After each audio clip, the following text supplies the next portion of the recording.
दिल्ली में विधानसभा चुनाव का घमासान और तेज हो गया है। आज बीजेपी ने 70 में से 29 सीटों के लिए उम्मीदवारों के नाम का ऐलान कर दिया। यह बीजेपी की पहली लिस्ट है, जिसके जारी होने के बाद दिल्ली की कई हाई प्रोफाइल सीटों पर आर पार के मुकाबले की तस्वीर साफ हो गई है। और ये देखिए, प्रवेश वर्मा को नई दिल्ली से बीजेपी ने अपना उम्मीदवार बनाया। अरविंद केजरीवाल के खिलाफ चुनाव लड़ेंगे प्रवेश वर्मा।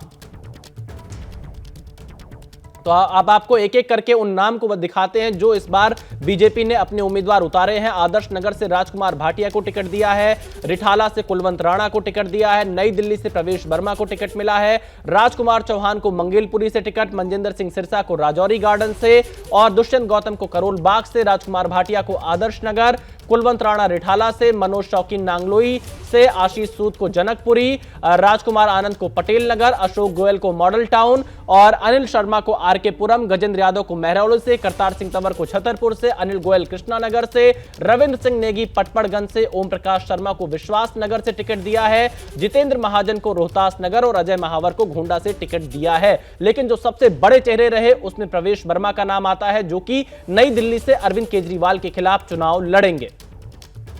बीजेपी के पास ना कोई सीएम चेहरा है, ना कोई नैरेटिव है और ना कोई दिल्ली को लेके विजन है कि वो क्या करेंगे। 10 साल में उन्होंने कोई काम नहीं किया और इसी वजह से बीजेपी केवल और केवल आम आदमी पार्टी को गालियां देके ये चुनाव जीतना चाहती है। हम लोगों को बता रहे हैं कि 10 साल में हमने ये काम किए, आने वाले 5 साल में ये काम करेंगे, हमें हमारे कामों के बल पे वोट दो। और बीजेपी कह रही है हमने इतनी गालियां दी 10 साल में, आने वाले 5 साल में और अच्छी अच्छी गालियां देंगे केजरीवाल को, हमें गालियों के नाम पे वोट दो। क्योंकि नई दिल्ली में अरविंद केजरीवाल के सामने आपको पार्टी ने चेहरा बस आप अरविंद केजरीवाल को सीट से भागने मत दीजिएगा, बाकी सब ठीक रहेगा। पार्टी ने मेरे ऊपर में विश्वास जताया, उसके लिए मैं मेरी लीडरशिप का धन्यवाद करता हूँ। जैसे मैंने कहा आपको कि अरविंद केजरीवाल को भागने मत दीजिएगा।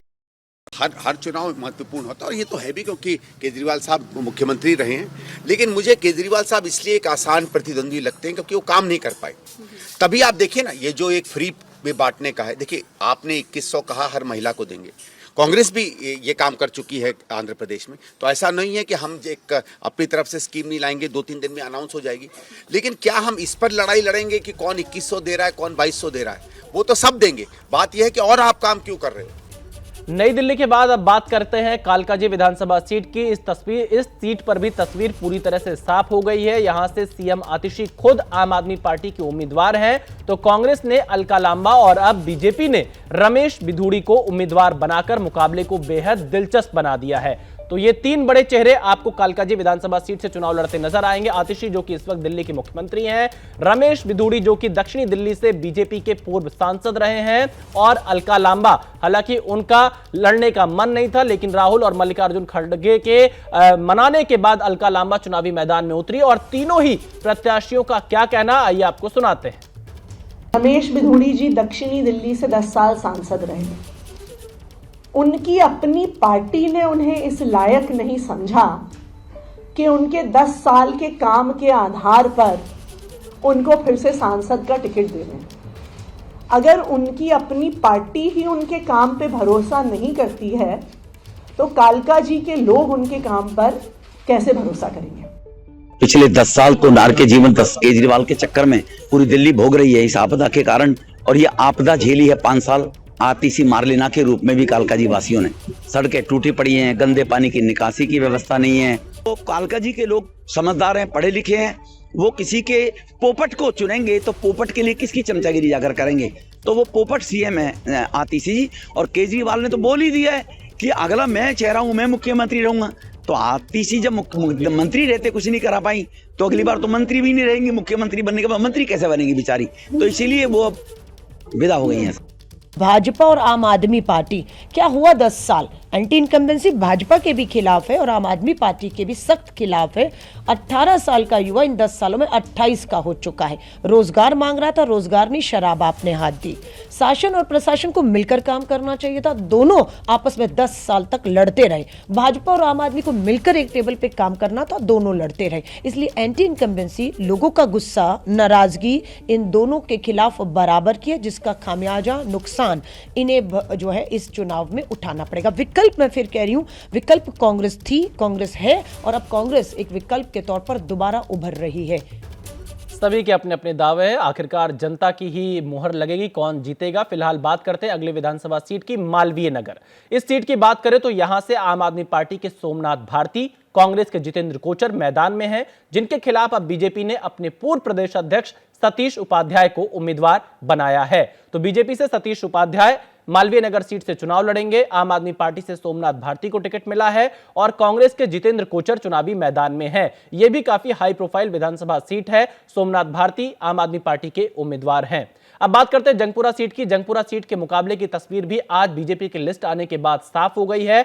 आम आदमी पार्टी ने यहां से पूर्व डिप्टी सीएम मनीष सिसोदिया को प्रत्याशी बनाया है, तो कांग्रेस ने उनके खिलाफ फरहाद सूरी को मैदान में उतारा है और अब बीजेपी ने यहां से तरविंदर सिंह मारवाह को टिकट दिया है। सिसोदिया की मजबूत घेराबंदी की गई है। आप ये कह सकते हैं कि एक तरफ जहां कांग्रेस के उम्मीदवार, दूसरी तरफ बीजेपी के उम्मीदवार, और तीनों ही यहां पर मजबूत लड़ाई लड़ते हुए नजर आएंगे। पटपड़गंज की अगर बात कर ले तो इस सीट पर, यह पूर्वी दिल्ली की सीट है, यहां पर भी जबरदस्त जंग देखने को मिलेगी। यहां से आम आदमी पार्टी ने अवध ओझा को टिकट दिया है, तो कांग्रेस ने अनिल चौधरी को उम्मीदवार बनाया है और अब बीजेपी ने रविंद्र नेगी को यहां से प्रत्याशी बनाकर बड़ा दांव चला है। और इसकी वजह बिल्कुल साफ है, उत्तराखंड के जो पहाड़ी मतदाता हैं, एक बड़ा वोट बैंक इस इलाके में पटपड़गंज में रहता है, तो बीजेपी ने यहां पहाड़ी वोट को अपने पाले में लाने के लिए रविंद्र नेगी को टिकट दिया है।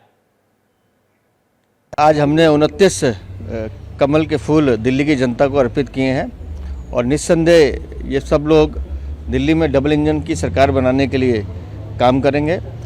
और इस लिस्ट को आप देख रहे हैं तो इसमें युवा भी हैं, अनुभवी भी हैं और ऐसे चेहरे भी हैं जिन्होंने संसद में भी अपनी सेवाएं दी हैं। तो मुझे लगता है कि दिल्ली में अब भारतीय जनता पार्टी के जब योद्धा उतरे हैं, दिल्ली की जनता के सामने स्पष्ट विकल्प दिखाई दे रहा है उन्हें कि अब की बार दिल्ली में डबल इंजन की सरकार। आप अभी लिखिए इसको, नई दिल्ली से अरविंद केजरीवाल, कालका जी से आतिशी मार लेना और जंगपुरा से मनीष सिसोदिया, ये तीनों चुनाव हार रहे हैं। देखिए, भाजपा के पास कोई सीएम चेहरा नहीं है। आज की डेट में भी इतनी करीब आकर चुनाव के वो 29 नाम ही अनाउंस कर पाए। उन नामों में भी ऐसे लोग हैं जो कुछ ना कुछ अनैतिक इलीगल काम करते हुए पकड़े गए, जो भाजपा में होता ही है।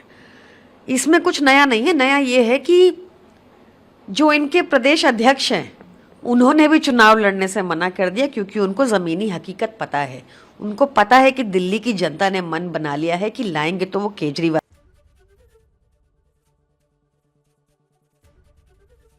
एबीपी गंगा, खबर आपकी, जुबान आपकी।